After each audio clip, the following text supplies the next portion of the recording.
UFP, the United Federation of Podcasts. Infinite diversity.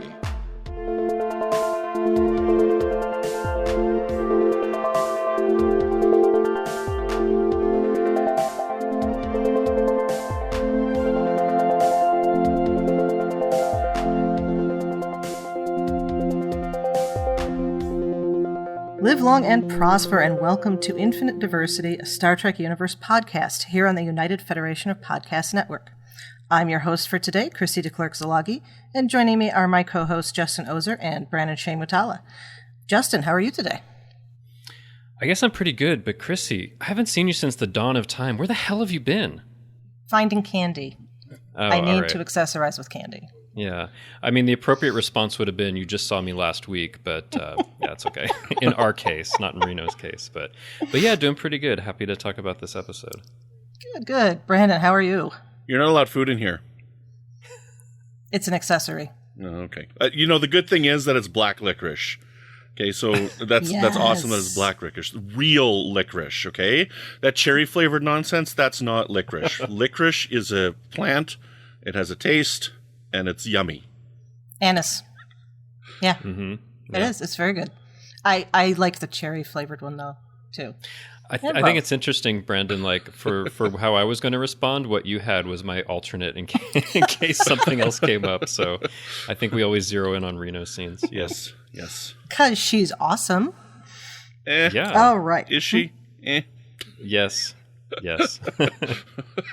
I'm not even going to dignify that with a response. All right. So, also joined with us today is writer, filmmaker, podcaster, and activist Rebecca Pierce. Welcome to Infinite Diversity. Thanks so much for having me here. I'm really happy to be here. Welcome. Glad you could make it. So, we like to start out with hearing our guest's Star Trek story. Okay, how did you come to be interested in Star Trek? How does it affect your life and all of those types of things? So tell us. Both my parents are Trekkies, so I pretty much never had a chance. I grew up in a strong Trekkie household in the 90s where we had a beautiful plethora of Star Trek shows. So I grew up on TNG first. I loved TNG. I was totally obsessed with Picard. In that kind of way that little kids, you don't know if you're like in love with them or you want to be with them. But one of those kind of crushes. Then, I also watched DS9 and Voyager. I think Deep Space Nine probably stayed with me the most of all the shows that had a really big impact on just the way I see the world and, looking for complexity and trying to think about an issue from more than one side is something that DS9 for sure modeled for me. I also love Voyager. My parents would make fun of it a lot, so I felt kind of like dumb for liking it, but it was a family activity. I remember being like 7 and we went to the Star Trek experience in Las Vegas, and that's like a really special memory for me. There's like a picture of my family on the transport pad with Uhura in the background, and I'm like holding a gun or a phaser pointing at the camera. And so that was just like really summed up a lot of my childhood was fond memories of Star Trek and the many forms it came to us. Yeah. I missed the Star Trek experience by just a couple months. I was there the February following when it closed, and I was so disappointed. I'm so jealous, Rebecca, that we were able to do that because I came to Star Trek much later, even after it was closed. But my wife, who's been a Star Trek fan for a long time, got to see it in the 90s, and she was like, it was the best. I wish you could have been there. So like, cool. I know. Now I know. So maybe in our future, we'll have another Star Trek experience revival. I think we deserve that. Maybe. Yeah. Yeah, for sure. All right. Well, thank you for that. So we usually start off with a bit of news, and there really is only one piece of news this week that's something to talk about here, and that's the fact that people outside of the United States and Canada are now going to be able to legally watch Lower Decks. Yay! Yes. So as of January 22nd, it's going to be on Amazon Prime for viewers outside of North America. We know you've all seen it already, right? We already know you've all watched it. So yeah, you don't need the VPN anymore. You can just watch it. You should use a VPN anyway, but you don't need it to make it look like you're not doing illegal things. I should say, Chrissie, so far they've just announced it for certain countries for some reason. UK, Europe, Japan, India, Australia, and New Zealand. Oh, I see. Okay, it said for viewers outside North America, and then it's specified. Yeah. Okay, so I don't know, maybe more after that, but it'll be good that they can do that months after it premiered, and a lot of people outside North America probably already saw it. But Rebecca, did you see Lower Decks? Yeah, I really like Lower Decks. It feels so Star Trek-y. It probably feels like the most Star Trek-y of any of the current shows, and I love all the little jokes. Like there, that statue for O'Brien that they ran into as a DS9 fan who's watched him suffer a lot. That was just beautiful. Yeah. He gets to be deified when he's dead, at least. Yeah. He deserves it. That needs to be, definitely. That needs to be the next pop, or maybe a Hallmark ornament for next year, or something like that. A gold O'Brien. Yeah. I mean, that statue's probably around in the 32nd century. The Discovery crew should encounter it, right? I would love that. That'd be cool. Funny. That'd be crazy. Oh, that would be great. Yeah. But anyway, it's good news that they've at least made some progress on that, and people outside North America can legally watch it. So what that means is if you're listening to this and you haven't seen Lower Decks, because you're trying to watch it legally, you can do it after January 22nd, and then go back and listen to all our episodes about Lower Decks if you've been waiting. So. Yeah. Try to watch it episode by episode and then listen to us episode by episode, because otherwise you'll be like, what are they talking about? That thing happened. I know, because I think on Amazon they're releasing just all 10 episodes at once, which makes sense because it's already out. So yeah. So I mean, watch all 10 of that and listen to all 10 of us. Yeah, intersperse. It's more fun. Yeah, sounds like fun. Right. Okay, but yeah, good news. Yes. That was probably on its way to becoming more pirated than Game of Thrones, which is saying a lot. So, all right. So then let's jump into this week's episode, Terra Firma Part 2. Okay.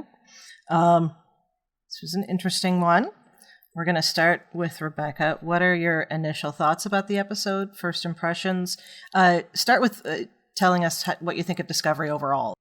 I like Discovery a lot, and I think it does, different interesting things. This season, there's been some stuff that I really like, some stuff that was like less compelling for me than past seasons, but I do love Giorgio. So any chance we get to like really focus on Giorgio and the whole like Terran Mirrorverse is a lot of fun. So I enjoyed that. I think if I have any sort of complaint, I just felt this should have been a Q episode. Like everything that was happening was very Q, and it was sort of like, why did we come up with this whole other explanation? But I'm a little, that's just my old school, TNG nostalgia. Yeah, I'm sure we'll talk about it, but Q is something they considered when they were thinking about what this should be. So yeah, I can't imagine they wouldn't have. Yeah. But, there's nothing to say that the Guardian of Forever is not a Q. Yeah, that's true. And that would be an interesting alternate explanation of like how Qs came to be. I like that. All right.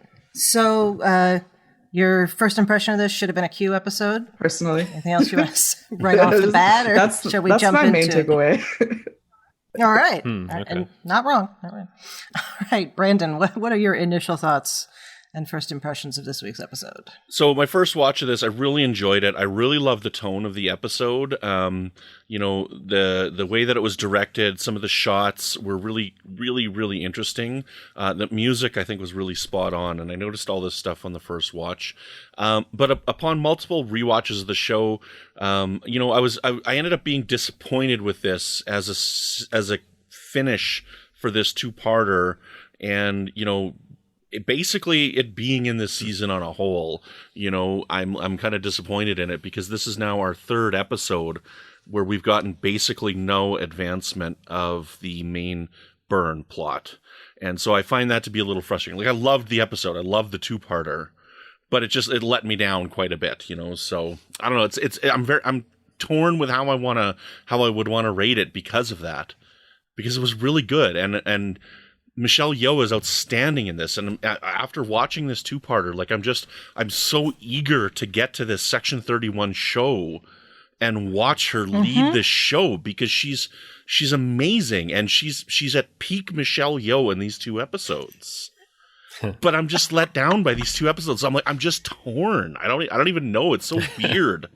So I don't know. That's my initial impressions of the show. I mean, like the other thing I mentioned to you guys, I'm like, I watched it 4 times, and normally I write down a list of notes of things that I want to talk about, and I don't have any notes. I'm like, there's nothing in particular that I want to talk about here, because to me, at the end of it all, it doesn't mean anything at the end of this all. So I don't know. That's where I'm at. So doesn't mean anything. Yeah, okay. I know. So look, I'll get into it more later here. I didn't hate it.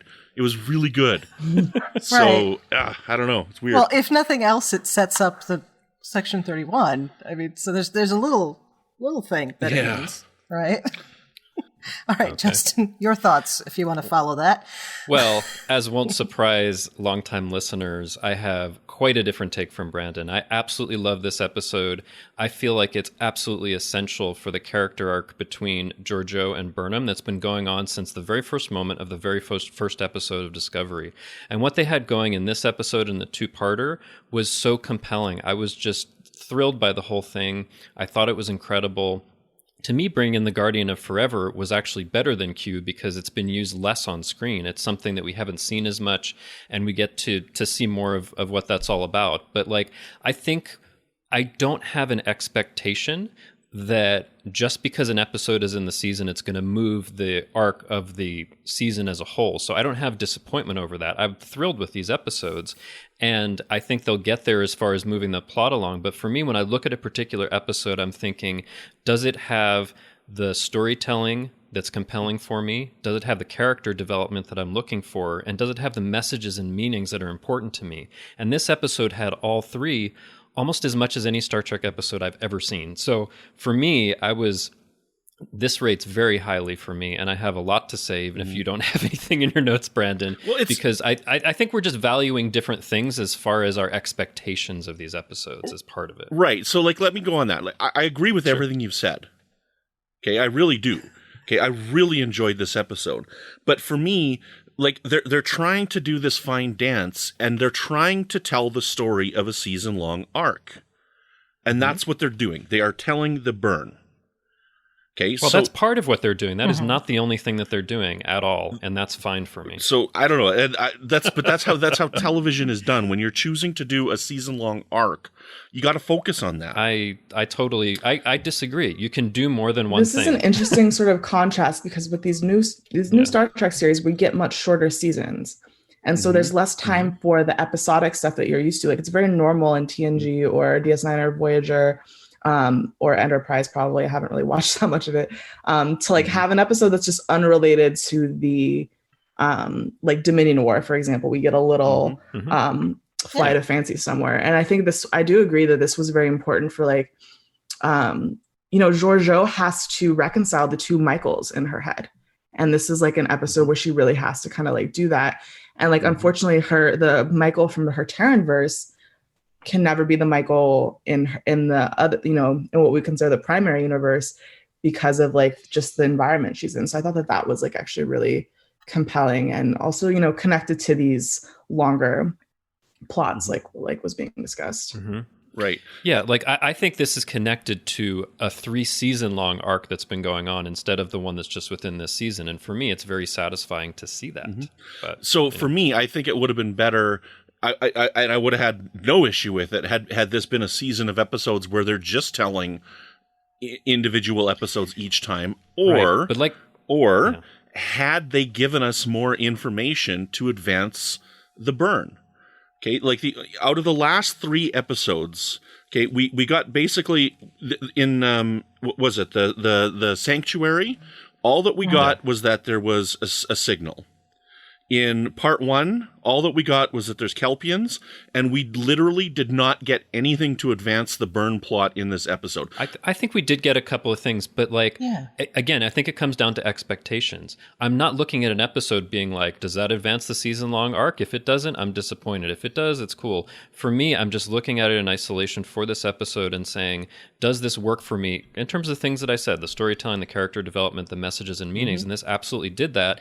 And like, the way that real life works is sometimes you're working on a problem for a while without making any progress. Okay, but I think this it's isn't real life. unrealistic This to is a say that TV there's show that they're trying to tell a Yeah, story. no. Okay, like I completely understand that. But what I'm saying is, my expectation is that there will be things there that ground it a bit more in real life and don't just push things ahead artificially. So again, it's fine. It's I have my opinion, you have your opinion. I think they're both valid for how we're seeing it, but we have different expectations, and I think that's really interesting.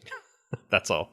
Anyway, we're still in initial impressions, aren't we? Yeah, that works. No, that's fine. I won't comment on this because I think I'm not going to say I will comment on it because I'm about to, but because I think you are both right coming from the perspective you're coming from. But one of the things I learned learning how to write reviews of history books was don't criticize the author for not writing the book you would have written. Mm-hmm. And I find that to be helpful with this type of thing. So for whatever that's worth, I think I've said that before on here or elsewhere. So yeah, and I don't know, like it's not a question of not the book I would have written. Like all I could do is go back to say the book that they're writing is the story of the burn, right? So, so to me, and that's how I'm approaching the season. I don't agree with that. The book that they're writing is the story of the Discovery crew and those associated with it. Period. And what happens in the season might be the burn or something else, but they're writing the story of Discovery and its associated characters. That's how I see it. Not as they're writing the story of the burn this season, but. It's just about Michael. You've been saying it the whole time. It's just about Michael. Everything's about Michael. Well, it was interesting because this wasn't all about Michael. This was mostly about Giorgio. Yeah. So, but let's keep going. I don't like to fight with you, Brandon. No, I don't feel like I'm fighting. I was not trying to continue that. I was trying to put a cap on it, but it didn't work. I think we just both feel strongly about it. But keep going. Yeah, I think I'm going to say for me it did a nice job of closing up the plot lines with Giorgio. We had a nice little bow put on it. And Section 31 is set up, and yay, bring it. You know? Yeah, and I agree with Brandon. I want to see it like now. Yeah. I want to see it tomorrow. I'm ready. I'm so envious of future people who can just turn it on. I think, Brandon, you said that on Twitter. Yeah. Sometime this week. So no, I think somebody else would say that. But if I could say where I think this would have fit, like for me, which would have given me the greatest satisfaction is we don't know what's coming in the next 3 episodes. Okay. So we don't know how this is going to play out. But I think what I would like to have seen is if this itself had been like a special movie or something that came after this season leading up to develop the story of where they were going to go with Section 31, or to continue with the type of storytelling, because it would be very different. This could be the first 2 episodes of the Section 31 show leading into the rest of the story, just like the Battle of the Binary Stars and the Vulcan Hello were very different from the remainder of season 1 of Discovery. So, but again, and that's just it. Again, it's idea. So good. Like I did really enjoy it. I really did. It was wonderful. Like that. There was so many wonderful scenes with Burnham and Giorgio together. It was really, really good. All right. Yeah. Actually, you made me think of Fear the Walking Dead when they brought one of the characters from Walking Dead on. The first episode of the new season was all in the other show. So that would be kind of like that. I like that. Mm-hmm. Right. Okay. So the only other things that I have in terms of first impressions, a literal first impression, stop spinning the cameras at the beginning, please. Please. It's so interesting because I know some people don't like that, but I love it every single time that they do it. Sorry. You don't get motion sick, do you? No, I don't. That's why. Not from seeing something on a screen. I think I would in real life, but when I see it on a screen, I'm like, that's cool. But yeah, I can see that. Yeah. It's not good. No. There was a lot of spinning when she was throwing the badges, the stop, and watching the spinning, which was really cool, but felt out of place. But that's different spinning. Interesting. Okay. All right, so I suppose let's jump right into the mirror universe here. First of all, the guy, his name is now Carl Guardian. I'm just establishing that right now. Carl G. Mr. Carl That'd be cool. Guardian of forever. The writers Boyoung Kim and Erica Leopold, who are show running the Section 31 show, they said they were inspired to name him Carl because of Carl Sagan. Oh, I know, I love that. Yeah, nice. Which is cool, and they had a whole story about it in an interview they had. Yeah. Yeah. That's cool. It's wonderful. All the all the love for Dr. Sagan. So, I don't know, where do we want to start? Probably the relationship arc with Giorgio and Burnham, and then we'll come back to our consideration of timelines and such. So I'll open this up here. What do we think about how this, what's a good word for it, how this caused that relationship to evolve and really put a bow on it in that mirror universe?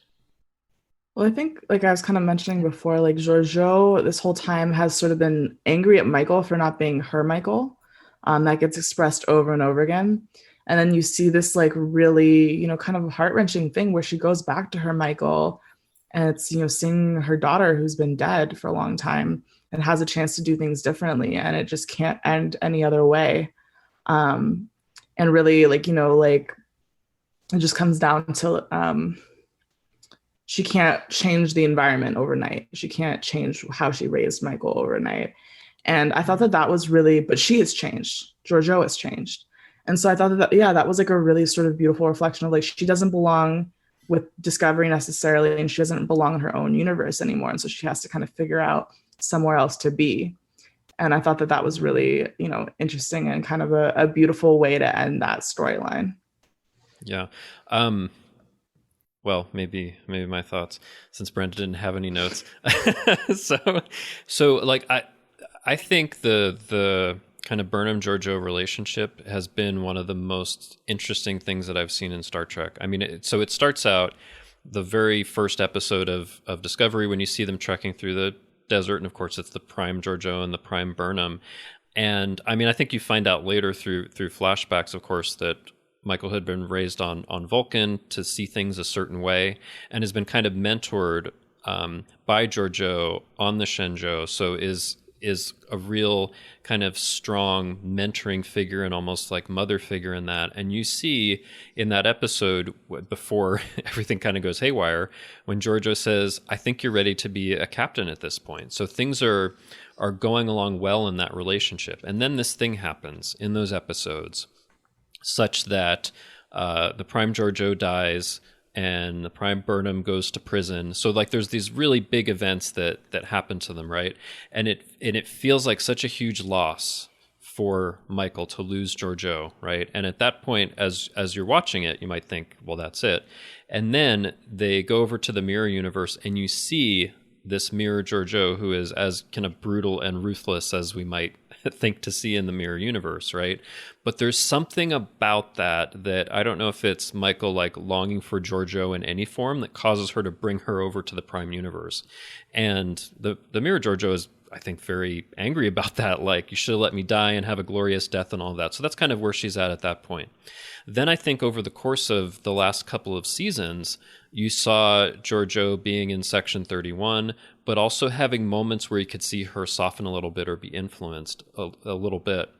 And it's gotten to the point where I think, like, even in the Prime universe, she still seems like very like snappy and like, I would kill you if I had the chance kind of thing, right?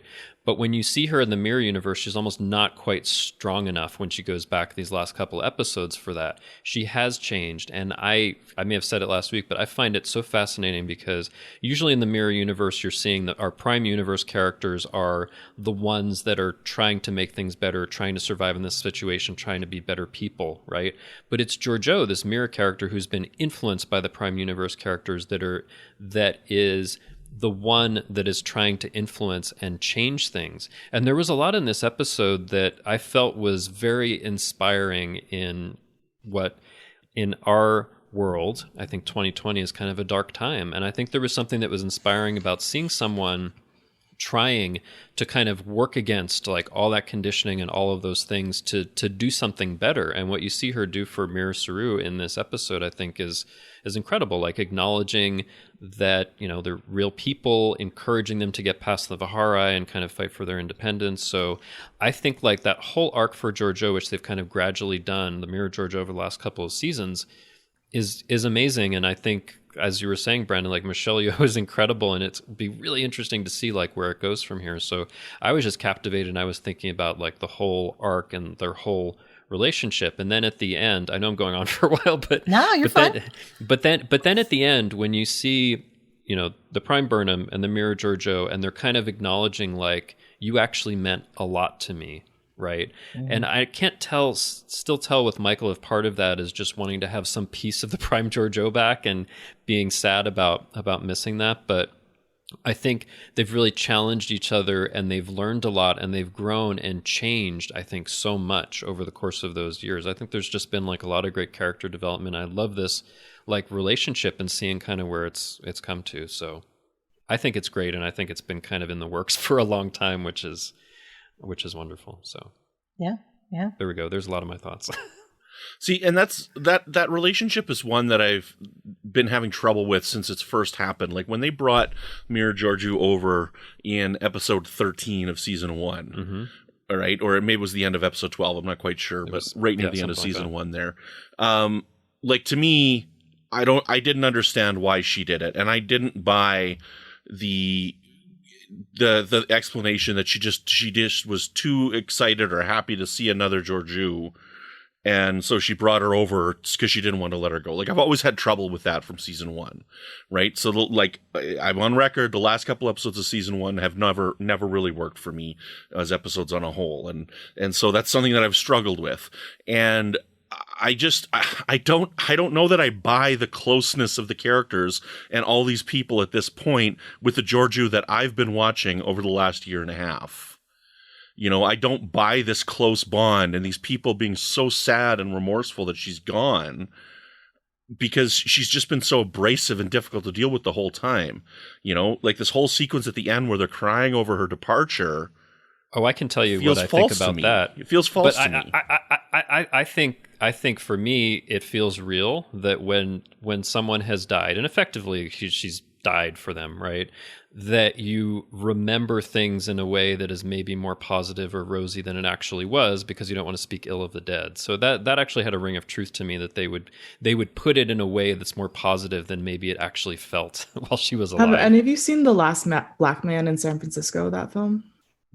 No, I haven't. No, I don't think I have. So I was just watching this beautiful film. I'm from San Francisco. I love it. But there is this whole issue with these guys who are kind of bullying the main characters, and one of them dies.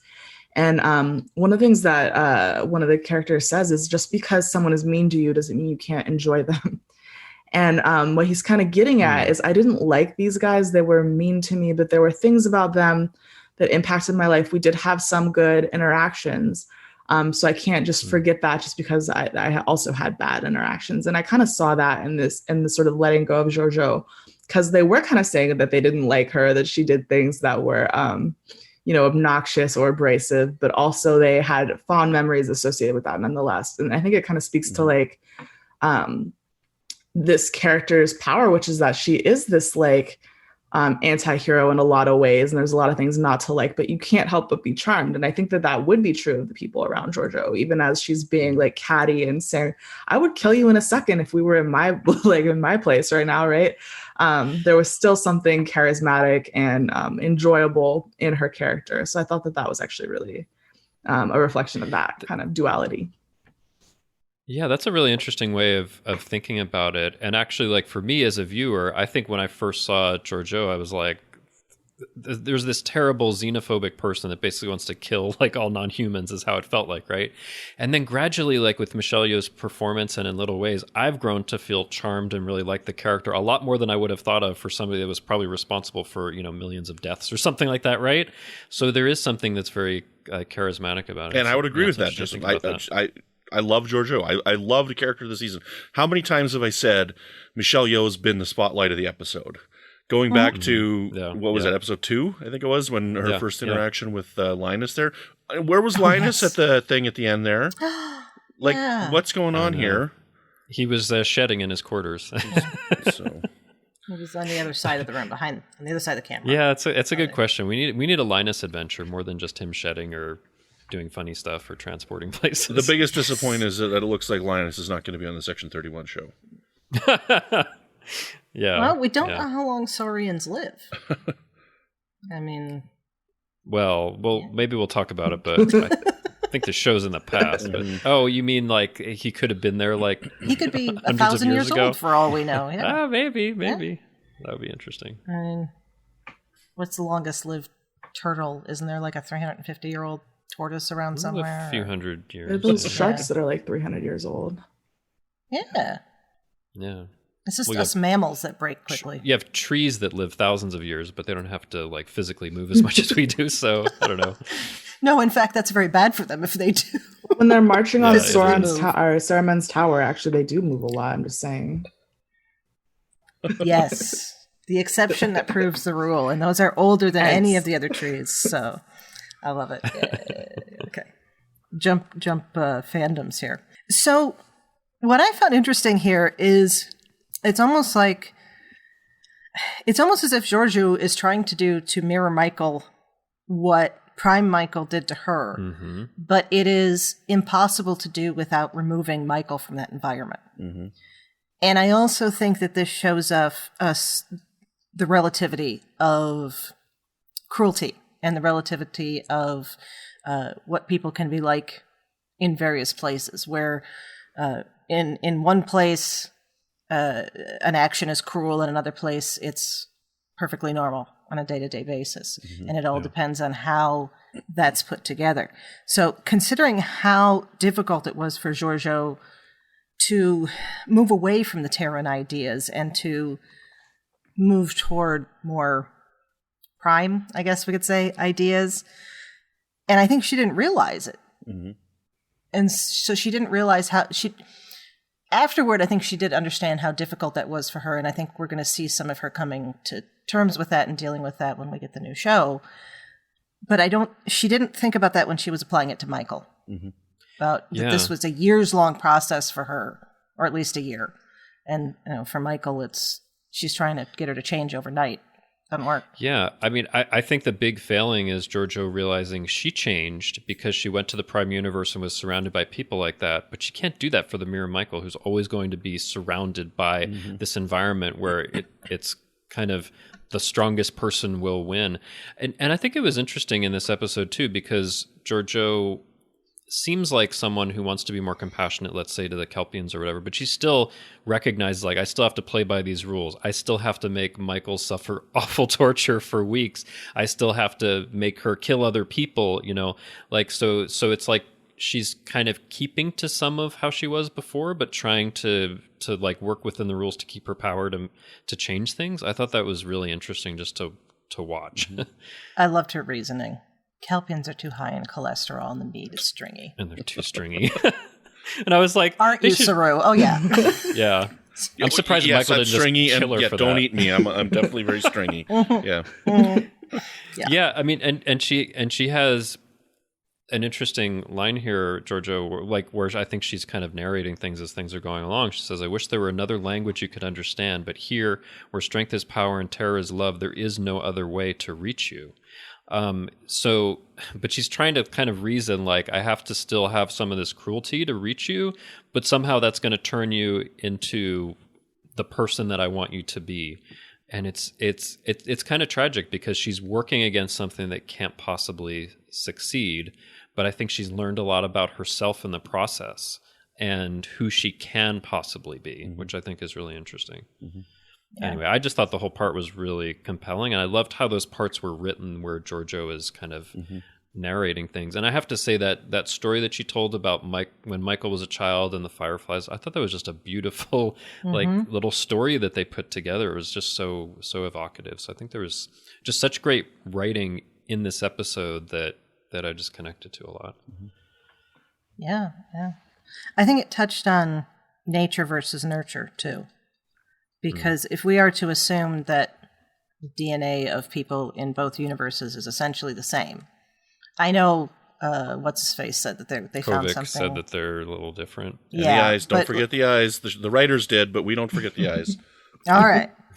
This is true. But on a more larger philosophical scale, if you're talking about someone who is biologically exactly the same or 99.9% the same, but acts completely different, that just says that answers it right there. It's not nature, it's nurture for things like that. So. That's a bit of both, I think. Yeah, you're right, absolutely, with what you said. Like this story with Giorgio is really interesting because when we've seen Giorgio over the last year and a half, she's really trying to be this badass in our universe. She's trying to be the baddest of the bad. She's trying to maintain who she was, and she can only do it so much, right? She can only do it so much because everybody around her is acting in a generally positive way, in a positive influence way, right? And so to go back to the mirror universe, you cannot make those changes like that because everybody is still acting in a very negative way. And I mean, like, this has been proven already on screen in the mirror universe. Like, Kirk tried to talk to Mirror Spock, and he said, one man can make a difference. Well, at the end of the day, no, he couldn't, right? He couldn't make that difference because there was just too many other factors going on for one person to be able to make all of those changes, right? So... we know he did change things, though. He did, but it kind of failed in the end, and the Terran Empire fell, and this alliance came in, like we see in DS9. So it didn't really transform it into a force for good. It failed eventually. Yeah. Oh, okay. That's interesting. I've always read that as Spock pushed them to a place where they were less militaristic, which meant they weren't prepared for an uprising, and that's why they fell. Yeah. Well, they lost to the Cardassians and the Alliance, right? So the Cardassians and the Klingons. So. But regardless, they lost to another alliance that's just out there to destroy stuff. So. Well, that's true. Yeah. That's interesting. Anyway, forgive Brandon. I didn't mean to interrupt. No, that's fine. Like, that's kind of where I was going. So it's interesting to see that, and then it's interesting for her to realize, and you can see it in her face. And like, this is what's the great thing about Michelle Yeoh's acting. You can see it in her face when she realizes, like, how much she's been changed by the Prime timeline, by the Prime universe, right? She's like, she knows that she's softer. She knows that she's a different person, and she's trying to put that influence onto the Mirror Michael, but she just can't. And it's very fascinating to be able to see that in her face as an actor. And I think she's wonderful. Can I point out here, in case I forget it later, an interesting connection that I did not think of until I was rewatching it, because I think there's these great interactions between Giorgio and Saru, this mirror Saru, where they're talking, and at one point Giorgio says, "I knew a Kelpian once in another time, another place. His name was Saru. He survived Vahara, and it made him stronger. He was a captain of a starship." And somehow in my mind, as I was rewatching this, I was thinking, like, that ends up becoming almost like this dream for Saru, that his species somehow, it seems impossible because they're slaves, but can be captains of starships. And it made me think of DS9's Far Beyond the Stars, where Benny Russell is writing this story about this future that seems impossible, where a black man could be like a captain of a starship. And somehow I made that connection. I was like, wow, that's really interesting. She's like providing a dream for them with this kind of oral storytelling that she's giving him. Anyway, I was like, whoa. You raised the hair on my arms. Like, seriously, that was really cool. Yeah, that's really cool. Yeah, but somehow, like, I was thinking captain, and it seems impossible for him, but it can happen, like, somewhere in the future. Yeah. And she's later told that he will save a lot of lives. So we don't know what he does, but he obviously does. And I kind of love that she's kind of changed things, like, ever after, at least in that. And maybe we'll talk about this, but I do think it's a separate timeline that's been created that's going to go on without her, and where he might have that impact, or things might be, like, a little better, which is really interesting. Yeah. Well, let's talk about that then. Is this a new timeline or not? Carl Guardian seems to confirm it. He says that in the other universe, Giorgio breathes her last breath. So now do we have two mirror universes? Or an added to the multitude? I'll let you guys go first on this one, because this is one of the things that I have trouble with in this. So you guys go right ahead, please. All right. Yeah. Well, I said yes. You're kind of smiling behind your hand. Yeah. I think it's definitely intentionally ambiguous, but obviously something continues because we're told that it does, right? And he's like, and he won't say that it's not real, Carl. So I do think that there is. I don't want to specify on like the nature of this because we don't have enough information, but for sure there's something that continues, and I have a feeling we'll hear something about it later on because they kind of gave us that. I feel like he is confirming it's real, because they ask, "Is it real?" and he says, check your bracelet that she has, and she's been there for 3 months, so it's been something that's real and that will continue on, is how I feel that they're putting it. But I mean, I think there's probably already like a multitude of, mirror universe like timelines out there in the multiverse or whatever, multiple timelines. But yeah, I think her mere presence there has actually created another timeline that's different. So yeah, maybe a place to jump to in the future. I don't know. It feels like though. So like, as I was watching this, I think we were thinking last week, like, well, maybe she'll just stay in the mirror universe. And some people were suggesting afterwards, like, well, maybe Section 31 is a force for good in the mirror universe, and that's where the show will take place, which is it seems is probably not happening, but it seems like they went to quite a lot of like expense to be able to recreate the stuff in the mirror universe that they did in season 1 and modify some of it and make it different.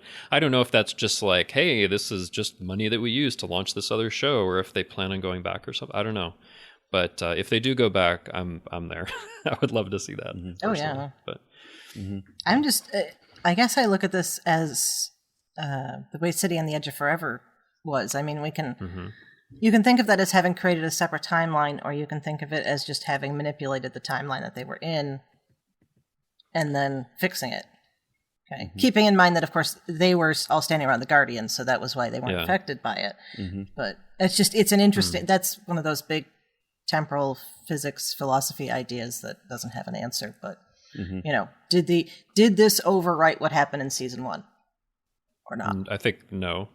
Because if it did, then things would be different on the ship, probably on Discovery. Well, yeah. So then it's got to be a different timeline if it continued. I think so. Yeah. I don't know. But yeah, so Brandon. Okay, so let me jump in on this, because this is where I'm like, what the hell are they doing with this? Because this is so freaking weird.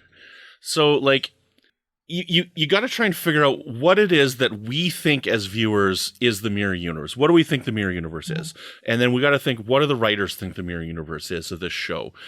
Because like, for me, I guess I've always interpreted, and I think that most of Star Trek fandom has always interpreted, that the mirror universe was created when a specific event happened and it split it, and they call it a mirror universe, but it's really an alternate timeline. Yeah. Okay, so there's an event that happens in the past that created the mirror universe, right? So that's how I've always seen it. Yeah, they interchange the term universe and parallel dimension and timeline and things like this. Like, these things are interchangeable in Star Trek. And so the thing is then, so if they sent Georgiou back, where did they send her? Okay, did they send her to the mirror universe that we know it? I interpreted, so I think the Guardian says back to a time when the Prime and Mirror universes were still aligned. No, not yet. So what I'm talking about is for these 2 episodes. Where did they send Georgiou? For these 2 episodes, they sent Georgiou into what we have known before as the Mirror universe, and by her presence there, taking different actions, right at that point, it created another timeline. Okay, that's how I see it. Where's Georgiou? Where's the Mirror Georgiou in the past?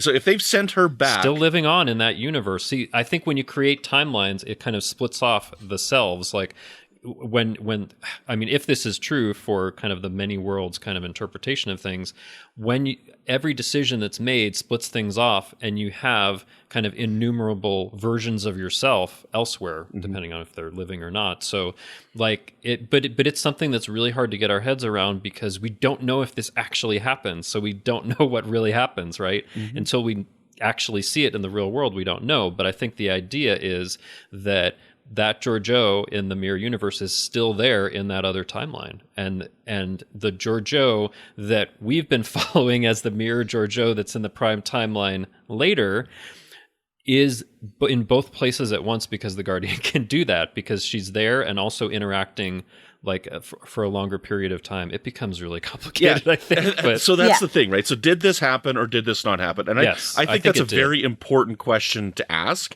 And to me, like, it's either way, it's very important as to like how we interpret this episode, because I don't see how it didn't happen if there's proof that she was there for 3 months. Okay, so that's fine. So in order to test her, the Guardian of Forever just sent her back in time to kill a bunch of people? Because I have a problem with that. I have a problem with that, okay? No, he was seeing how she would react to what was going on, given the exact same circumstances. Yeah, so, I mean, if this is real, if this is real, I have a problem with what this Guardian of Forever has done by sending her to the past and altering the timeline or creating a new timeline. Right? So, like, I've got an issue with that. And then if this didn't happen, okay, so let's say pretend, for example, because I've been trying to comprehend this. Let's say he created a 3-month universe. Okay, he just sent her back in time, let her live there. She was done, and she was done in 3 months. So it did happen, but it wasn't quite real. It was just like some weird pocket. Well, at the end of it, then none of this really matters because she didn't get healed by it. None of these people existed. These decisions, all the decisions did was show her change, right? But nothing happened. Nothing happened. Right? Either way, it matters in the test that he's given, and he says, "Okay, you passed the test, so now I am going to do the thing that cures you." So it matters either way. Yeah, Rebecca, I'm just curious what you think about all this stuff. The minutia. The minutia. Well, I'm always very confused by I think that what you all have been talking about. Is it a mirrorverse? If it's an alternate timeline, I think that kind of makes sense. And we know that these happen quite a bit apparently in Star Trek. And what you do impacting these timelines has been a repeated issue on the show. So that, and in some ways that's not new. I think, if we were trying to raise an ethical question of all these people dying because, she was sent back, Carl sent her back. I think the question is would that timeline have even existed? Had that not happened? Also, it's the Terranverse, so they probably would have died some a lot of different ways. Because that's kind of the cycle. I think Georgiou tried to kill less people than normally would happen. Yeah. And I think it, in terms of does this matter? I think it does, for the reasons of proving, Georgiou proving herself so that this so she'll have another chance, but also taking stock of herself, because I think that's one thing that she's refused to do is actually admit that she's changed. And so this kind of forced her to do that because she saw, actually, I would handle things totally differently if I was given the chance. And I think that that's the kind of stakes for the character, and what the most important part is that she knows that she's changed. Yeah. And what she takes from that into this new show we're going to see her in, and what she actually wants to try to do, or what she feels that her purpose is there, I think will be really interesting. Is it to make up for all the things that she's done before? Is it to try to manipulate things in a way so that there can be less suffering? Is it to maybe she'll go back to wanting to accumulate power? I don't know, what lesson, because I think it's interesting because the Guardian at the end basically says it's going to be bumpy, it's going to be painful, there's going to be loss and heartache, but hey, that's life. It's not going to be an easy road for you just because you've gotten past this. There's going to be difficulties, but let's see how you handle that. I think it's interesting, and I don't quite know how she'll handle it. Yeah. Sure, there'll be some back and forth in terms of her more moral compass that we'll get to see. Yeah, and I think that would be realistic for somebody that had spent most of their life in something like the mirror universe, that maybe it'll go back and forth a little bit. So anyway, but I just want to the other thing is that if it did happen, right? So she went back in time to a time before she left, right? Yes, before the Karen was in. So if she's gone back in time, where is that other Georgiou, the one who was supposed to be walking off that ship, the one who was supposed to be there for the christening of the Charon? It splits off, and that other one is still in the mirror universe timeline we know, and by her being there, I'm gesturing with my hands, which our listeners can't see, but it splits off right from there, but and that Georgiou is there. The impression of timelines and splits and stuff like that, people don't just disintegrate and disappear. No, when I'm not saying that, but happens. it's in a way think of an alternate timeline that's created at the point that's created, you're duplicating everyone and everything that's in that other universe. Now goes over here into this. Right. So then there would still be this duplication. 2 Georgious, and then she's coming back. Yes. And there would be 2 Georgious at the same time in the same timeline. No. Yes. I think as soon as she gets there, it splits off, and the Georgiou that in the mirror universe before is over here, and then she's over there. But also, if this is correct that you can create timelines like this, there's an infinite number of Georgious doing things across all those timelines. You've read Q Squared, haven't you? I have, yeah. Yeah. So the whole thing about spoiler for a 30-year-old book here. Sorry, Rebecca, if you haven't read it. I've not read it. It's a really You great. should. It is It's one a of great the novel. best. Okay. Yes. It's crazy. Well, but I it's like great. Q. It's Q and Trelane together, and so alternate good. universes, and it is fantastic. That sounds Yeah. very fun. It's super fun.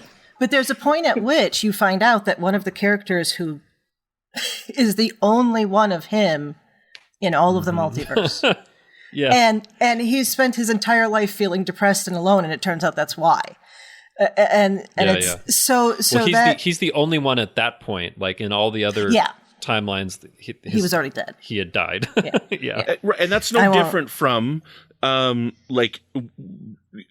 happened where in the alternate timeline, in the books they went along something which I'm probably saying this wrong, is that there was no Cisco in one timeline.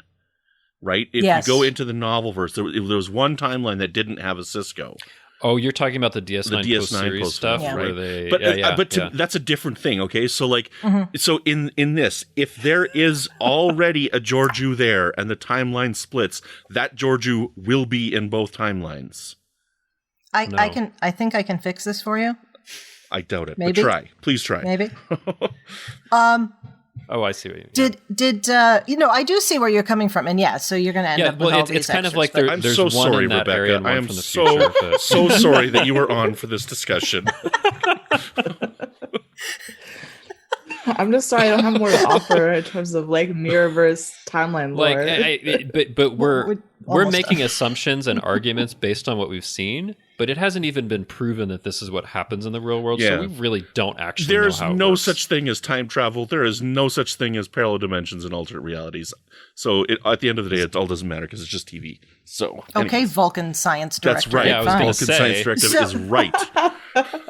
Okay, first of all, before I forget this, to move away into a slightly different fandom for a moment, there's a great episode of Doctor Who called Turn Left, and it's about how things change every time you make a decision. And I'll just leave it at that. It's called Turn Left because Donna, the companion, actually has to decide whether she's going to turn left or right where she's driving somewhere. But so that's a great explanation of that from a Doctor Who sense. But okay, so. Here's the thing. Define really happened. Think about it. What brought this to mind to me is... Oh, you're going to get really deep philosophical now, aren't you? I don't want to go too far, but the end of Harry Potter and the Deathly Hallows. Are we all familiar with that? Haven't seen it, but it's fine. Spoil it for me. I don't care. Okay. Brandon? Yes, I've seen it. Yep. Okay. And Rebecca, you were nodding? Okay. So Harry's... spoiler, Harry's dead. And he's talking to Dumbledore, who's also dead in King's Cross Station. And Harry says, well, did all of that happen? And Dumbledore says, it's something to the effect of, it was all in your mind. And Harry says, well, did it really happen? And Dumbledore says, well, does it matter whether it was all in your mind? If you think it really happened, it happened.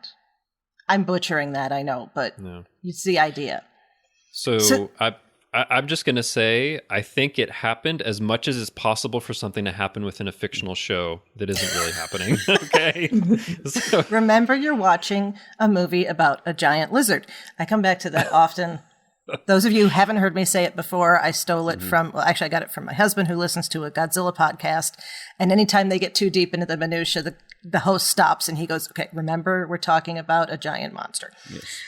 Okay, so the reason I'm saying that, I actually do have a point here,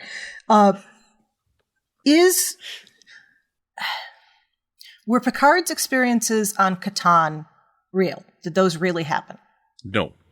No, I think that's a no. Okay. And the reason for that, and I did think about that experience because it's kind of similar to Georgiou's, where it's like a minute passed here and a whole bunch of time passed over here. But I think we're specifically told in the Inner Light that basically this probe is inducing these experiences in his mind while he's unconscious or whatever. But I think that something like the Guardian does have the power to be able to actually put Georgiou over here into this timeline while she's unconscious for a minute over here. And I believe I'd buy that too.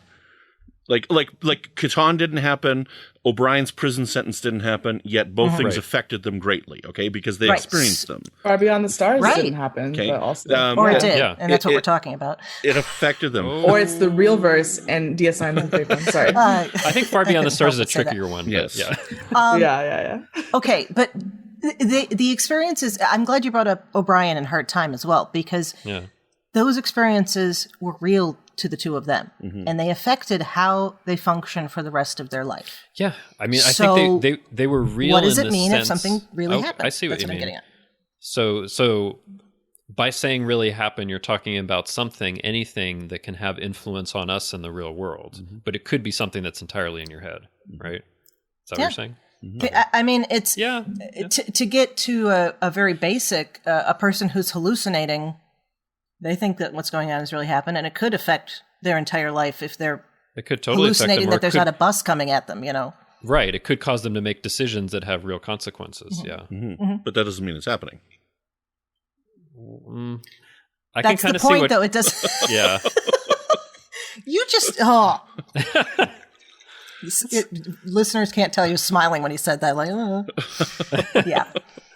Anyway, so we've hit a lot of fandoms today with Harry Potter, Doctor Who. Yeah, you want to add any more? Rings. I think this is more than usual. I'm sure I will at some point. Star Wars. Well, I mean, Grogu and all that, but that's a whole other thing. So, yeah. If y'all want me to talk about Boba Fett, I can do that. I'm so excited for that. Okay. And listeners, you'll be able to hear about that on our network on various and sundry shows. I think Mickey's Marvels is covering that, right? You betcha. There we go. I'll bring it back to what we're talking about. All right. So we end with Georgiou where we began, telling Michael that she's ready for command, or that she's capable of command. That she's one of the people ready for command. Well, okay.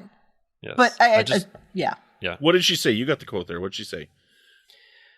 Let me see what she said specifically, because I think it is important. Hold on, I'm trying to find it here. Giorgio says something interesting before that. This era is different, more Terran than where you come from, which I think is an interesting quote. Yeah. And then she says, Saru has navigated Discovery admirably, but he's not the only one who's suited for the captain's chair. You have been far greater than you could imagine, Michael. So to me, that says that Saru will stay as captain, but maybe Michael will be captain as well, which would lead to fulfillment of a dream I've had for a long time, which is to follow two ships in one show at the same time. But anyway, I don't know if we'll do that. That would be cool. But yeah, see, it says not the only one. So interesting. But I mean, that's been something that's been there since, the first episode. Like, I think you're ready for the captain's chair and all that. And maybe she will be. Maybe she'll be in command of the Voyager J or something. We'll see. But I think she should be in command of the USS Ambassador Spock, but that's me. Ooh, that would be cool. What if there's an Ambassador class starship called ships Spock? off of people? Oh, that would be better. Maybe they still have the Ambassador class. They still have the Intrepid class, apparently. All right, so listeners, as you well know that we often do, we have gone on longer than we probably should have, and we have come up at the point where our lovely guest Rebecca has to leave without having talked about the thing that she wanted to talk about, which was Garden of Forever. But maybe come back and we'll talk more. And I'm sorry we went off on a tangent. So if our listeners want to contact you via social media or read your work somewhere or see the work that you've done, how can they do that? So I have a website. It's RebeccaPierceFilms.com. And you can find me pretty easily just by looking at Rebecca Pierce on Twitter and Instagram. Okay. So before we go on farther, I do want to talk about the Guardian of Forever himself, I guess, itself, whatever, the machine. I was watching this episode, and I watched it with Aubrey, and when the Guardian of Forever did his thing, I loved it. I think it's fun. I'm like, this is great. This is wonderful. We've barely seen the Guardian of Forever in Star Trek. It's cool to see him, but why have they done it? I'm watching it with Aubrey. The Guardian does his thing, and she's like, what is going on? Who is this thing, and what's going on? And I told it to her, and I explained it to her. She hasn't seen the City on the Edge of Forever yet. And so I asked her at the end, so now what does that mean to you? Is this important to you that this is the Guardian of Forever? Is this important that this is a callback to a previous Star Trek episode? And she's like, no, I don't care. Okay. Yeah, no, I can see that, and it is really interesting just to think about that, because as Star Trek fans, we're like, the Guardian of Forever, that's cool, and they barely used it one TOS episode, one TAS episode. But I'm just curious, but like from Aubrey's perspective, is it like, okay, it's like this really powerful being, and that's kind of it? That's how she's seeing it? Like, it's this being that does this stuff. For her initial thing is like, and again, because of the way they write the show, with doing as many twists and turns as they can, as many deke outs, as many fake outs as they can, and as make you guess. She's like, oh, what if he's this, and what if he's this? And I'm like, nope. He's literally just this. Yeah, but what if he's this? I'm like, nope, he's just this thing from this previous episode. That's it. But that's a big thing.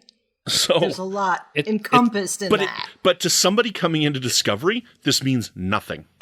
I don't know. It's so weird. But yeah, I totally get that. I mean, somebody coming into Discovery that's just seeing Discovery, which I think some fans are, they might be like, what is that thing? And then go back and watch those episodes. But I can see that. So this is where I want to talk about Bo Young Kim and Erica Leopold, who wrote the episode, they did an interview with Inverse, and they had some stuff about what they were considering. So I want to just insert it here because I think it's interesting to think about what they were thinking about and see what you think.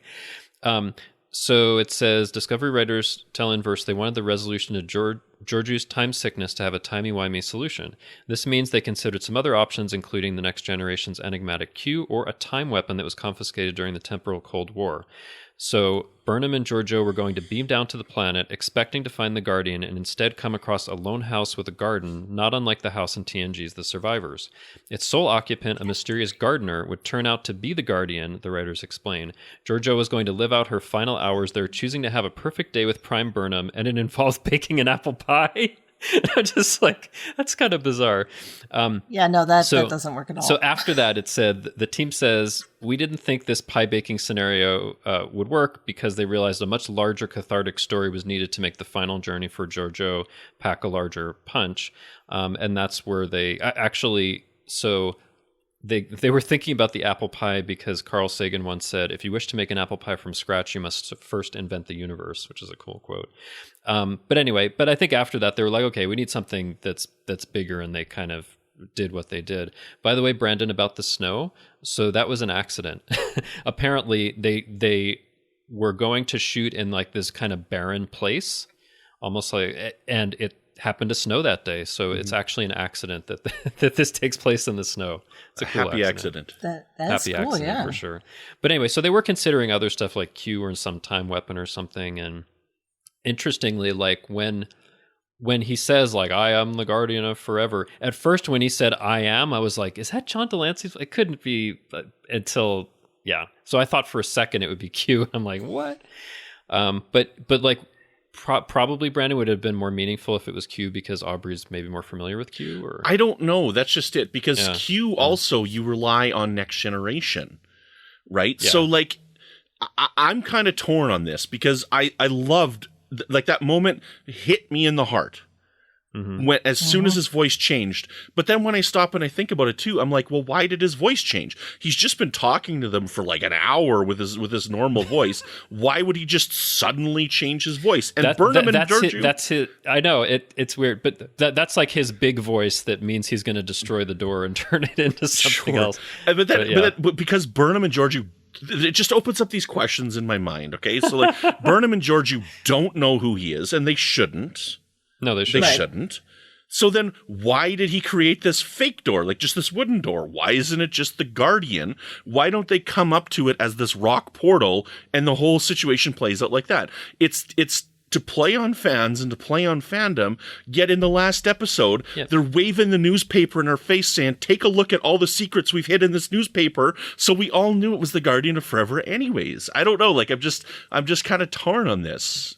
Well, I think it was the door because there was something very like symbolic about it and maybe not expecting a whole lot. Whereas if you had this big swirling portal, there would be like certain expectations. So I think he was trying to hide some of the intent of it is how I see it in universe. Yeah.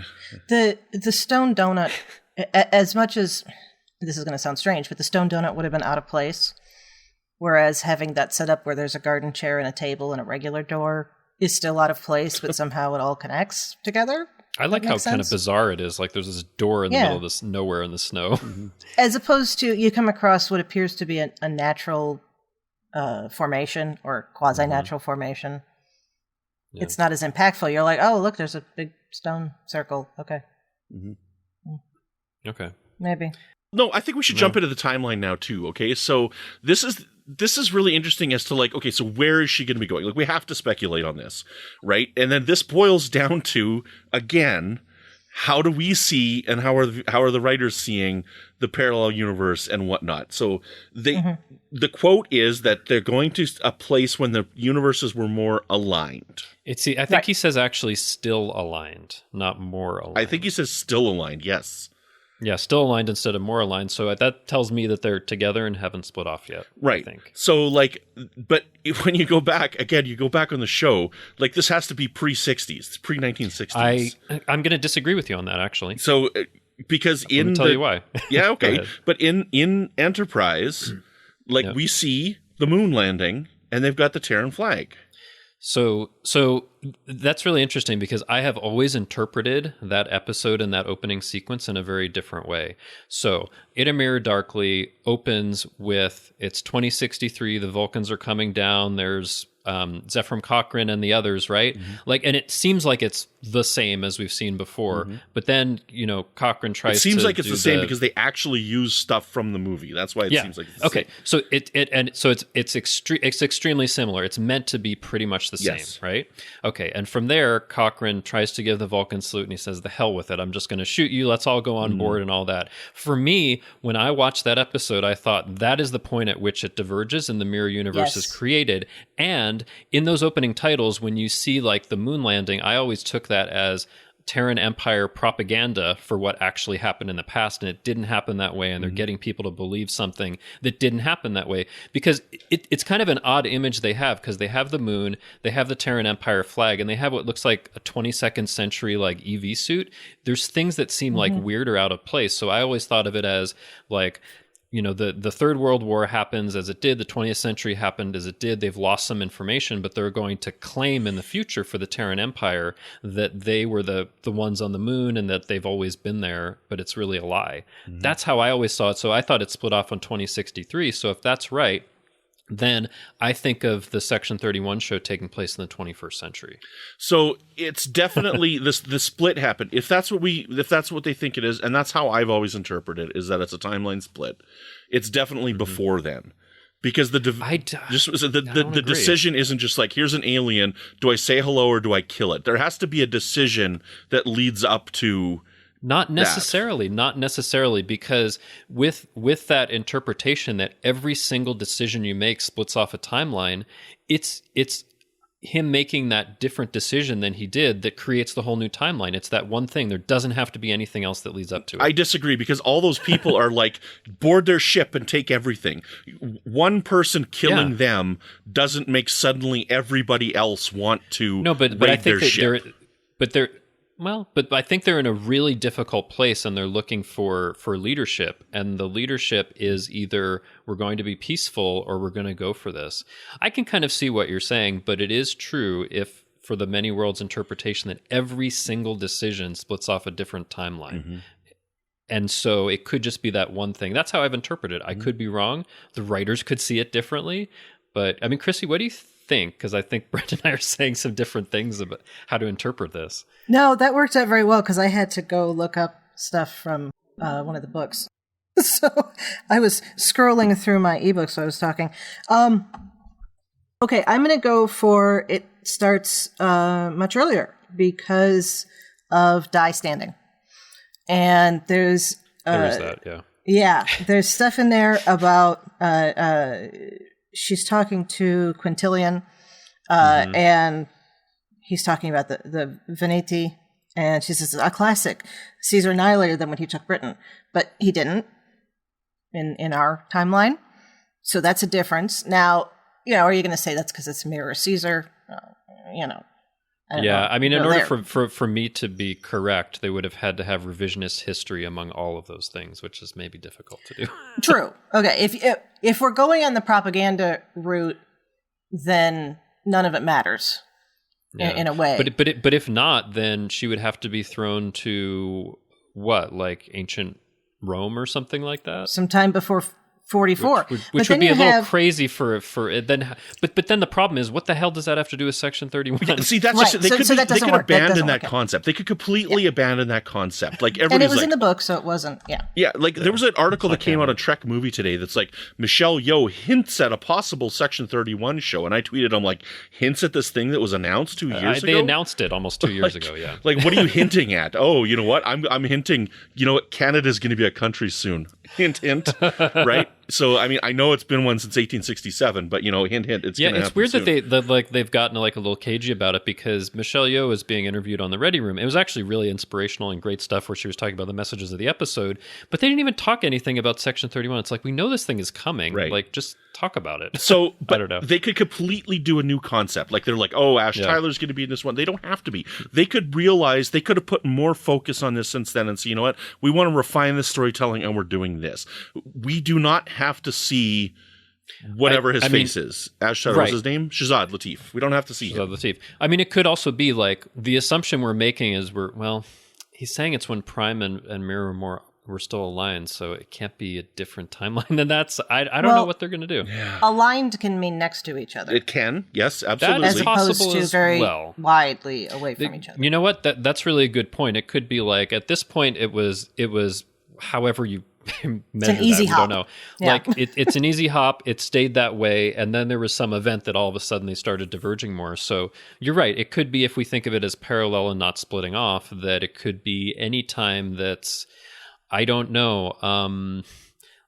Before, it has to be before discovery in the 23rd century, right? Because it seems like there were more diversion then. I don't know.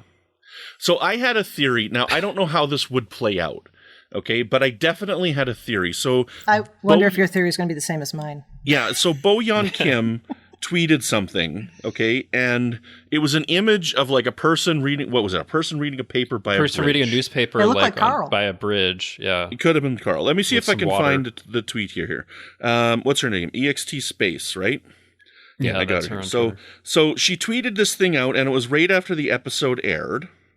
And it's a little gif of a person underneath a bridge reading a newspaper, right? And it says, snowflake, snowflake, snowflake, door, chair, newspaper, snowflake, snowflake, snowflake, hashtag Star Trek Discovery.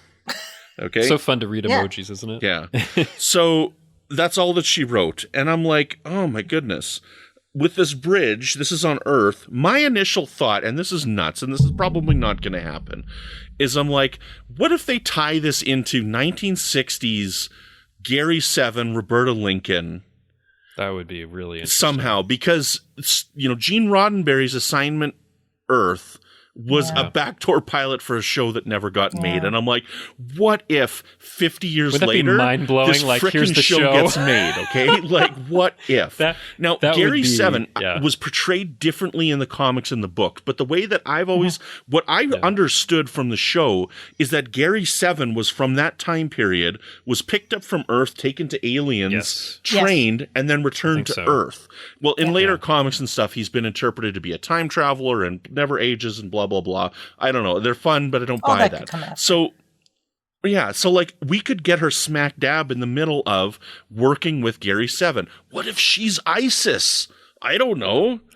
Right? What if, like... I mean, it's a super, like, interesting idea, but what would have to mean that there was some ancestor to Section 31 that was more underground and became Section 31 later, right?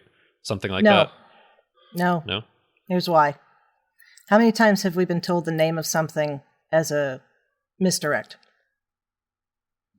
I'm beginning to think that this is going to be a show about the Department of Temporal Investigations and not about Section 31. Could be. And that would fit with your theory. And that would be a really interesting, like, misdirection. Announce a show and say, like, it's going to be about this thing and it's not about that thing. Or they could have changed their minds in the last 2 years. I don't know. I think it's more that, if that is what it turns out to be, because it certainly feels like that's what it's going to be. Yeah. Even though we don't know anything about it. I have to say, though, I am excited, though, about the possibility of something that takes place before the 23rd century, because I think, well, I mean, first of all, I am a pretty big fan of Enterprise. It has its issues, but I love seeing stuff in the 22nd century when they're just getting out there and all of that. And we haven't had anything in the 22nd century since then. I think it would be cool to be there, or the 21st century, or the 20th century. I know that makes it, a prequel before a lot of other stuff, but I've loved the prequels we've gotten in Star Trek. And I think there is something that can be really interesting and inspiring about a time that's closer to when we are. I mean, that's what's so great about Enterprise. It's like, it's not all that far away, right? That you can think about that. So I'm excited about the idea, if that's where they're going, that it would take place before the 23rd century, because we have not gotten much of that. Right. Because what are they beholden to? Like, what do you think they're going to do? They're going to be like, you know what? I got this killer idea where we're going to do this, this, and this, and this. Sorry, you already said it was called Section 31. We can't do any of that really awesome stuff. No. Nope, sorry. I'm sure they could be like, you know what? We were thinking that, but we're doing something different. Right. And people would be like, all right, cool. And I'd be fine with that. I would totally be fine right? with that, okay? Just give me I just something want with the Michelle best Yeoh. possible story that they could come up with. I don't care, right? Like, I don't Yeah. know. And that's a fascinating thing. And that's what's wonderful about this. And that's why I think that this would have been better as just a movie that came out like after the season. Like I think that would have just been fun. Maybe Georgiou survives the season and then they just told this plot line on its own as just something special. But let's see. It could have been a what happens two-part by the season end of the finale. Yeah, I don't know. They could have wrapped up the one story, and then you're like, well, what about Georgiou? Okay. And I can see that, Brandon. I mean, at least with what we've gotten, I'm happy with where it is. but yeah, like we could speculate, but like it's going to be some time. It feels like until we get more information. I don't know though. Like they could have been. I don't know that they could have been working on it this whole time. But I'm sure working on the. I'm sure they've been working on. Yeah, I think they've got it written out, but it needs to be like on the schedule to shoot, right? Because they already have Discovery Season 4 right now. Picard Season 2 might be coming up next month. Strange New Worlds is coming in February. They're working on Prodigy. They're working on Lower Deck Season 2.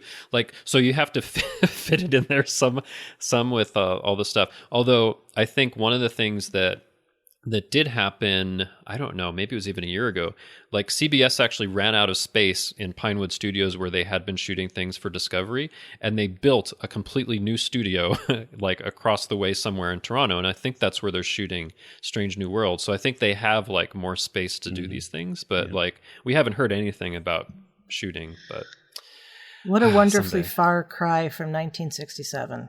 Where they're trying to find space on a lot, and they have to write a Western so that they can use the space that's already there. That just makes me happy. That just makes my heart swell up like, oh, they built a new building just for Star Trek. They built a building just to film Star Trek, it seems like. But the only thing I'll say about my idea, and then I'll leave it, because it probably isn't true, but remember that Discovery was originally supposed to be a serialized news story every season. And if you were to do... Like an anthology show? Yeah, anthology, excuse me, that's the word. And if they were to do a Department of Temporal Investigations, they can go anywhere and tell any story. And that's true. Spend a season pretty interesting on the Enterprise, and spend a season in the Klingon homeworld, and spend a season in the Temporal War. And I want to see World War III. I want to see the politics around it. I don't want to see the killing, would be... I also want to see the period that's after First Contact. Like, how did they get from there to, the Federation or Starfleet or whatever? So would love to see that. By the way, the Department of Temporal Investigations. I am going to be starting probably tomorrow the first of those books. I have not read them yet. They're wonderful. They're really good. They're wonderful. Oh, man, I can't wait. Go, take an hour and go back and watch Carbon Creek. I did watch it recently, so I think I'll be good. Yeah, that will be relevant. Awesome. Yes, looking forward to it. And Future's End. Just watch everything that has anything to do with time travel in Star Trek, and you'll be ready. Okay, because this is Christopher L. Bennett we're talking about. Okay. Yeah. So. No worries. I'll be back in about 30 hours. Probably take longer than that, actually. Yeah. Okay, so we've gone well off on a tangent, but we'll see. Yeah. And if there's news about this show, we will cover it here for sure. Yes, absolutely. That's what the news segment is for. So. I guess the fact that we're just getting to this now does prove your point, Brandon, that we didn't get a lot of extending on the story about the burn, but shall we take a few minutes and talk about Adira Stamets' book? I have a couple things I think we learned, but... Oh, yeah, I'm just being a little facetious because it's this, we've been talking about this for an hour and a half. And I mean, clearly that was the most compelling part of the episode, but and they spent less time on the other stuff. Yeah. But... So maybe I'll just give a couple of things. Oh, go ahead. Yeah. Maybe I was some kind new of opening information. that up to... I mean, it's small things, I think. But Adira does say that the Kelpian ship crashed 125 years ago. I don't think we had like a specific number before then, so that's something, I guess. Book comes in with the solution. He's been hard at work on his field manual and technical manual for, I don't know, a day or something. Like, he's learned a lot. But, he uses this chain technology, which is kind of interesting, and they're gathering data. It is another one of those things where they're like, yep, we got past this hurdle. We're gathering some data. We'll tell you more next week. So I can totally see that. But something else I think that was really interesting that they followed up on is kind of a bit of continuing tension between Saru and Vance. I thought that was really interesting, where Vance is like, why did you delay your report? Why are you using Emerald Chain technology? Why are you trusting this guy?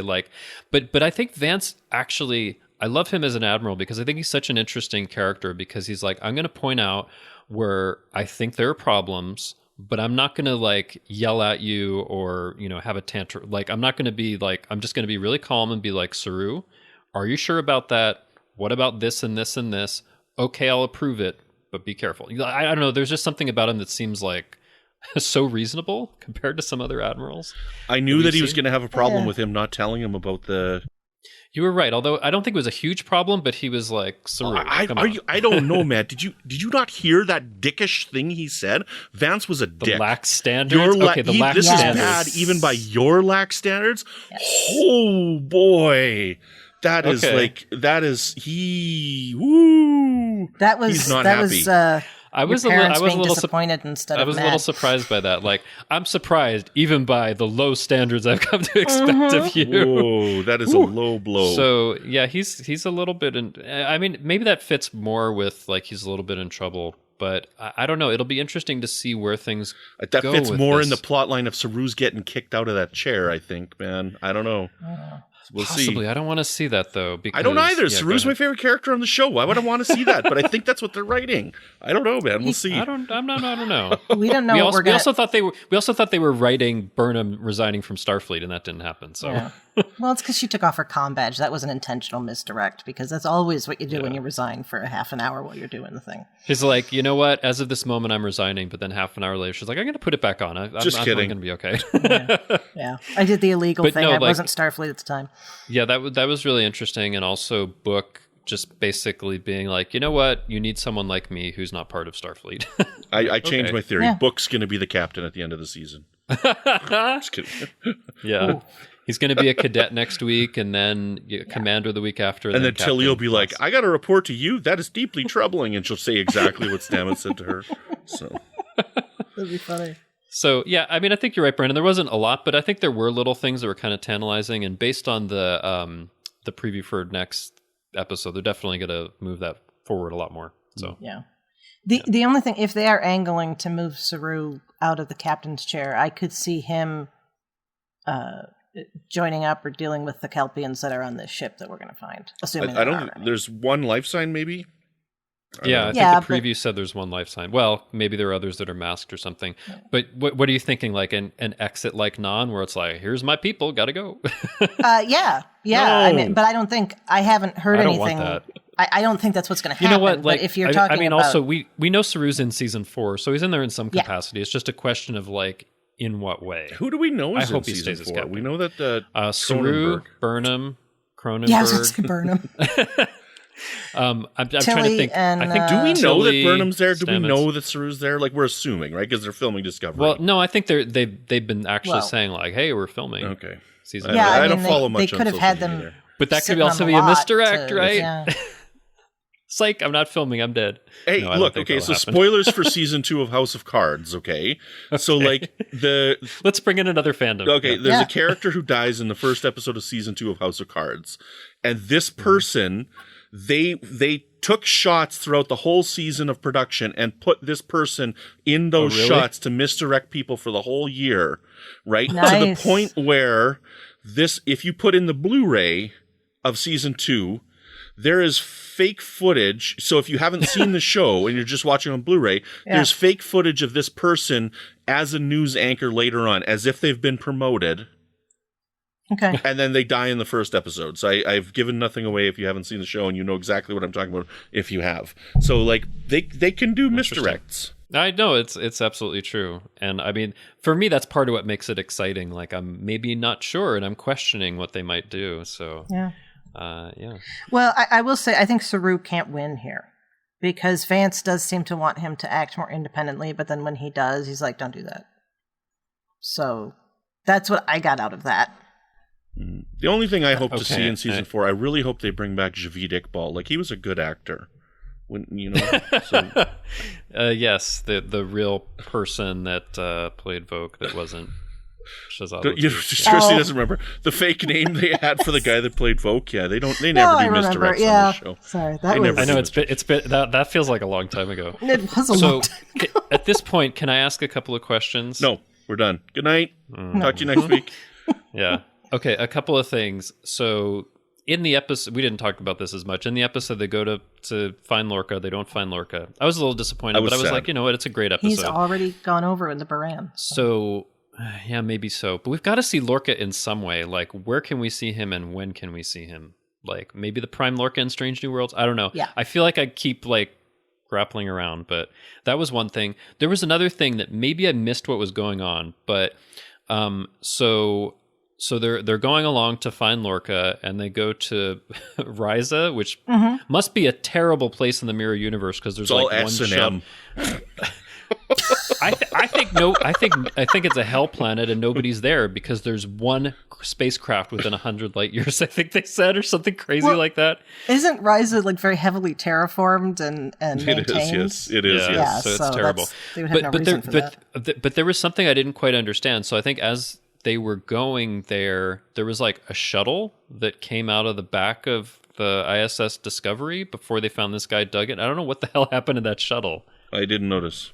You didn't notice I didn't see that either. Listeners, if you saw that, like, what do you think of that? Because I noticed it both times and I was like, I saw the episode 4 times. I didn't notice this. who is on that shuttle?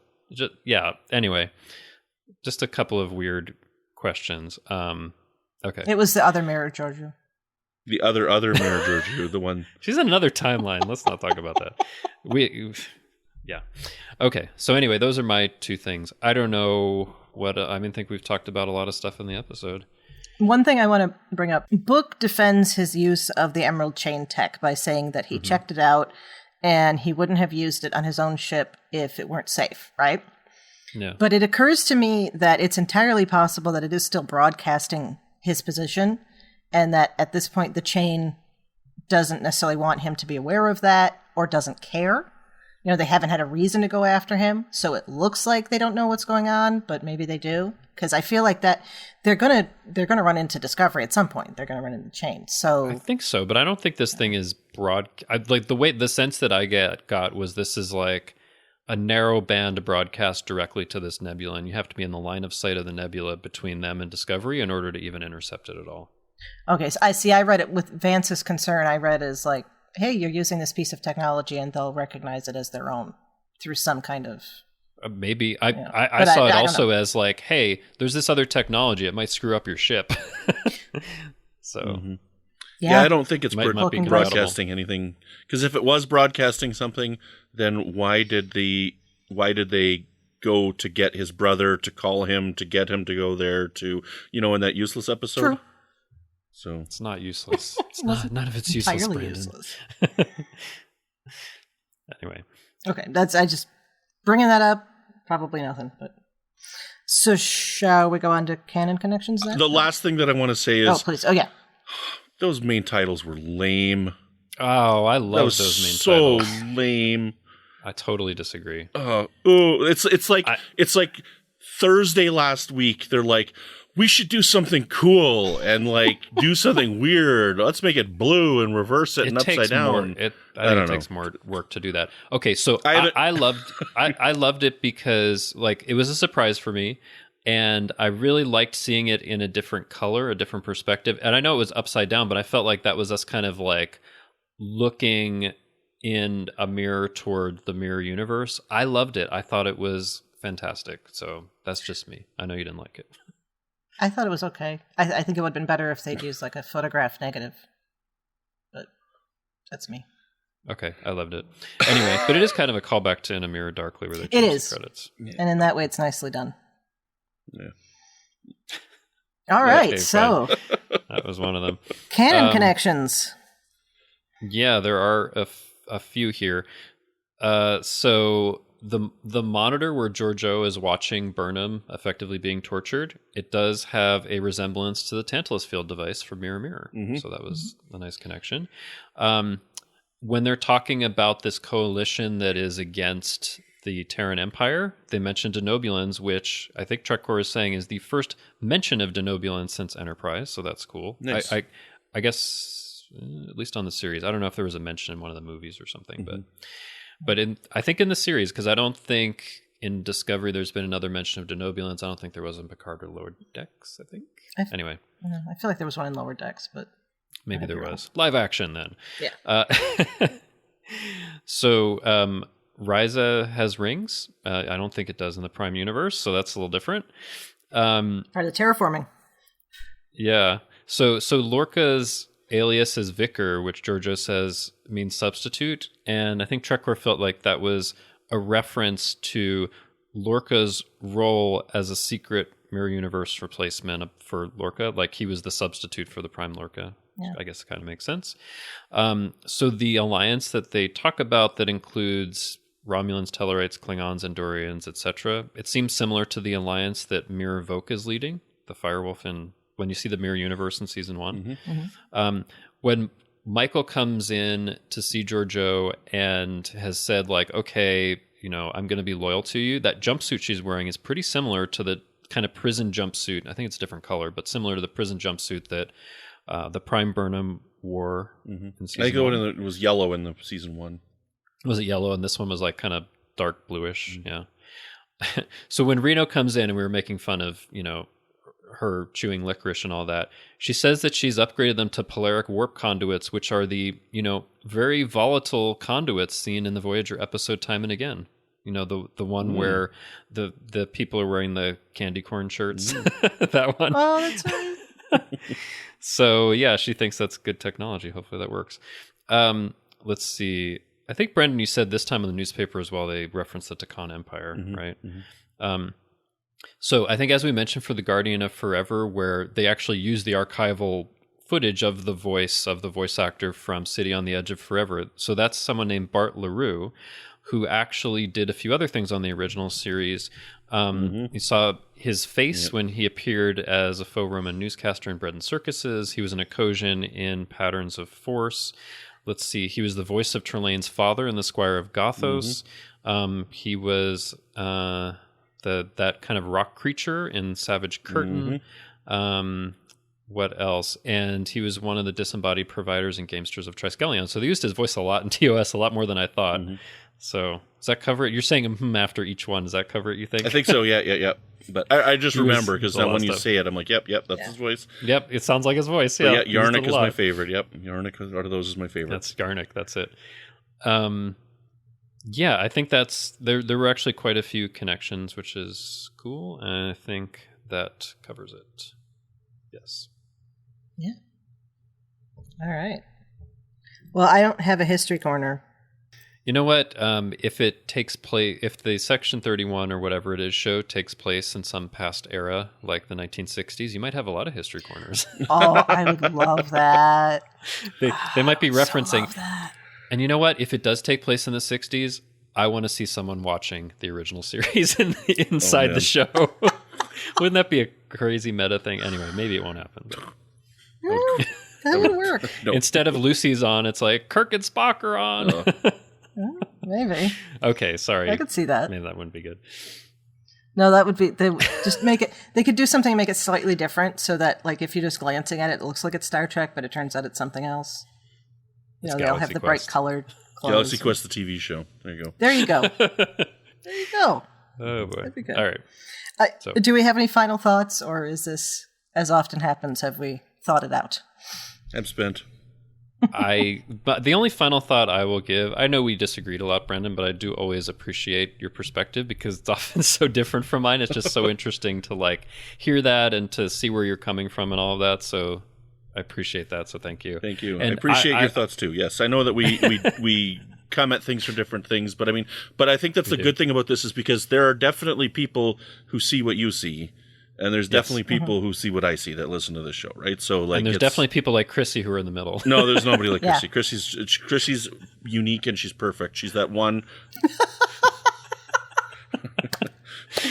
So that's why they stole my haircut for Adira, right? While we're patting each other on the back. My final thought is I love it. I'm excited for the Section 31 show whenever it is in the last 3 episodes. But like, I just have one wish and hope. I love having new Star Trek, but we've been doing this for almost 26 weeks straight. A little break would be good. Yeah. Please don't announce that there's a show that starts January 14th. Yeah. When you say that, though, I can't believe we didn't get an announcement on the Section 31 show this week. Like, we're recording this on Sunday. You were saying that, yeah. I can't believe we didn't get an announcement after this. I'm actually not too surprised about that because I think they want to still like keep the excitement going for Discovery in the last 3 episodes. And then have an announcement after that, maybe. But yeah, I don't know. Or maybe they're rewriting the concept right now. 3 more. 3 more. 3 more to go. Yeah. No, but listeners, we love doing this for you, but we can't do it every single week for the whole year. Well, we can. We just need something that we don't talk about for 2 hours and something we don't have to watch 4 times in order to prepare. Like, if we can just watch one that we've seen already a bunch, then we can just talk about it or read a comic or something. Before we say our goodbyes and where we can find people, I'm just realizing this year has completely gotten away from me, as it has with many of us. And of course, Christmas is this coming week. So if you celebrate Christmas, happy Christmas. If you celebrate Hanukkah, I think it's over earlier this week, but happy Hanukkah. If you celebrate other things, the one thing that no matter what you celebrate, that we are all going to experience is the solstice. So happy solstice and all that. And stay home, for God's sake. Please stay home for Christmas and New Year's and stay safe. And, thank you everyone who has survived this year for surviving this year. It's been a crazy year, but thankfully I think Star Trek has been a bright spot this year. So it has. All right. It's been good to talk about that. Yeah. Okay. So, Justin, where can people find you when you're not jumping through portals that connect space and time? Oh, wait, don't change history. You'll have to fix it. Oh, I just created an infinite number of timelines just there. I'm sorry. I should have turned right. So you can find me on Twitter, not creating new timelines, at TrekFan4747, where I tweet about nothing but Star Trek. And you can also find me in our Facebook group, the Federation Council Chambers. Join us there, talk about the episode, tell us your theories and speculations, and when you want the Section 31 show to take place, and what you had for dinner. Whatever. It's fine. And what we had for dinner. That's good, yeah. All right. So, Brandon, where can people find you when you're not deciding which types of candy to accessorize with? You can find me on Twitter at Brandon Matella. You can find me here on the network with a show called Franchise Fatigue, which is all about movies, remakes, and sequels. I've got a show called Good Evening, an Alfred Hitchcock podcast, where once a month we cover Hitch's work in chronological order. And then starting up very shortly here, we've just finished up House of Fincher. We'll be starting House of Nolan, where we cover Christopher Nolan's films. So be sure to check that out early in the new year. I think our first episode drops on the 7th there, whatever the first Thursday is. I think it's the 7th, so check us out there. Perfect timing. Fun. Yeah. Perfect timing. One overlapping week with us, and then they'll have that gap in their week to listen to you on that. Okay. Because everybody loves listening to me. We do. Yeah. Don't sell yourself short. You have really interesting stuff to say. So. All right. So you can find me on Twitter at The Goddess Livia. That's TheGoddesslivia. And there I tweet about Star Trek history and leftist politics. And you can also follow my work in history by bookmarking the page that my fellow historian partner Jason and I run. That is History with the Szilagys at historywiththeszilagys.org. And that's spelled SZILAGYIS. And we're going to be getting back to our Historical Musings project. We've got some really good and or bad material to work with lately. So we'll be doing that as soon as grades are in, which should be tomorrow. Sorry, Rebecca. Yes. Sorry we went so long. Yeah, sorry we went over, and hopefully you've enjoyed listening to the rest of this. Yeah. So thank you very much for tuning in to Infinite Diversity. Thank you to our executive producers, Ken Tripp, Tony Robinson, and Zach Moore. Thank you to Zach Tripp for the wonderful theme music, and Tony Robinson for the awesome show art. Please rate and review us on Apple Podcasts, and please subscribe wherever your podcasts are found. If you'd like to reach out, you can find the network on Twitter at UFP Earth, or us at the Twitter handle of @IDICPodcast. We also have a Facebook group for the UFP called the Federation Council Chambers, where you can discuss the episodes for any UFP podcast. Or you can email us at infinitediversity@ufp.earth. On the next episode, we'll be talking about the next episode of Discovery, and that is the Citadel. Until then, peace, long life, and happy solstice.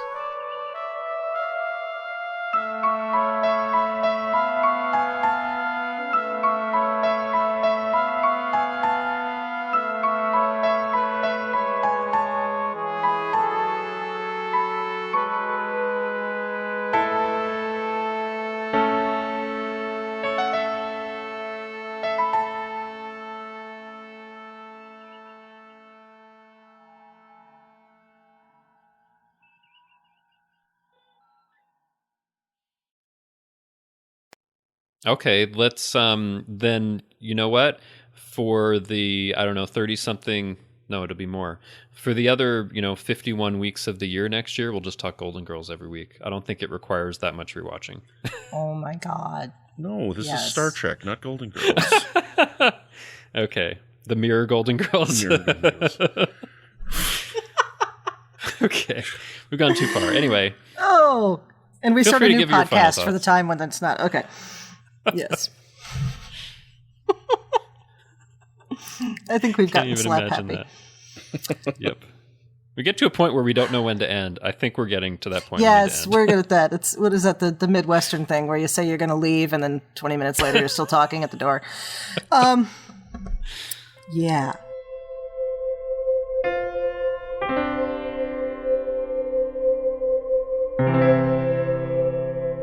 This has been a production of MTMR Media Works.